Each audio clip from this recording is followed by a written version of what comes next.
Bonjour, Fabien Labardac, agent Pionnier Semences dans le sud-ouest de la France. Je vais vous parler aujourd'hui des points essentiels qui nous semblent importants à respecter pour sécuriser l'itinéraire culturel de votre culture de tournesol.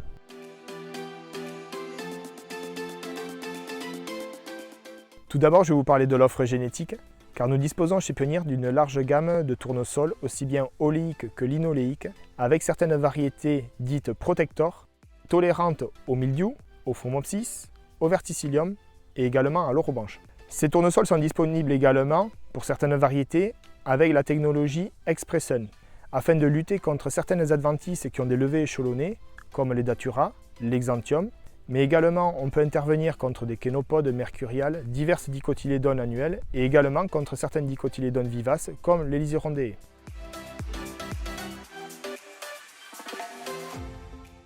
Afin de sécuriser l'implantation de notre génétique, nous avons fait le choix de partir sur l'offre Lumigène Premium Lumicena, associant à la fois un traitement de semences d'un fongicide anti-mildiou et de 2 fertilisants.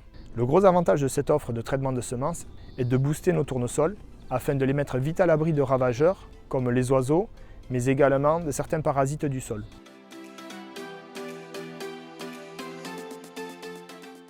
Le tournesol, il faut le savoir, est une plante peu exigeante aussi bien en phosphore qu'en potasse. Elle a des besoins annuels d'environ 30 à 40 unités par hectare par an.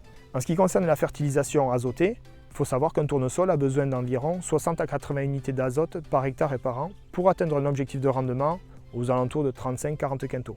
Il est donc primordial d'estimer ces reliquats azotés afin de ne pas surfertiliser son tournesol qui occasionnerait derrière d'autres problèmes, surtout en cas d'apport de fertilisants organiques tels que des fumiers ou des lisiers. Il faut savoir aussi qu'un tournesol peut être accompagné d'un point de vue azote par des produits comme Lutricia N ou Blue N ou Presto N. Ces solutions innovantes sont une alternative aux azotes minéraux car ils permettent aux plantes de fixer l'azote atmosphérique.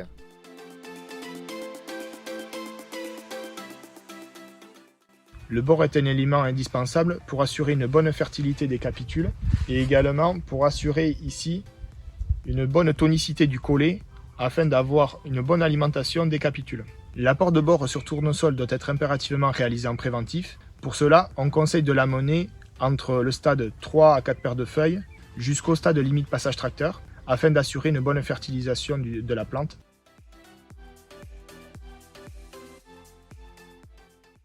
Le tournesol est une plante peu exigeante en eau. Elle valorise très bien les volumes d'eau limités, de 50 à 100 mm, que l'on essaiera de positionner le plus tard possible, mais juste avant la floraison, comme ici par exemple, ou également après la floraison, afin d'éviter toute contamination de Sclerotinia capitule, comme ici où le risque est plus élevé.